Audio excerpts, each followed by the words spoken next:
Rabies is a virus that only infects mammals. Rabies is not a particularly hardy virus outside of a living animal, especially after the rabies virus dries out or if the virus is exposed to high temperatures, sunlight, and most disinfectants. It does, however, survive freezing.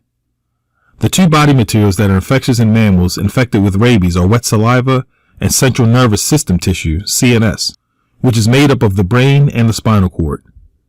Pictured is the rabies virus as seen through an electron microscope. The blue arrows are pointing to individual rabies virus particles.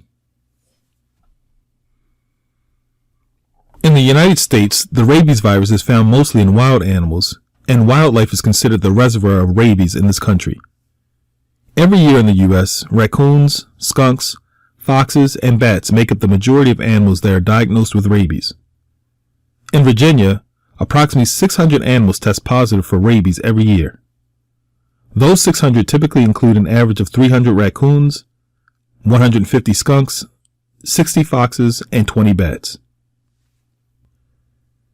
In Virginia and in the U.S., domestic animals like livestock typically make up less than 10% of the total number of animals diagnosed with rabies every year. Most of the rabies we see in domestic animals is thought to be the result of domestic animals having contact with rabid wild animals, although any animal with rabies could potentially spread the virus to any other animal or person. Cats are the domestic animal we diagnose with rabies most often. Cattle are the livestock species most commonly diagnosed with rabies in Virginia. For the most recent animal rabies statistics in Virginia, visit the Virginia Department of Health's website at www.vdh.virginia.gov.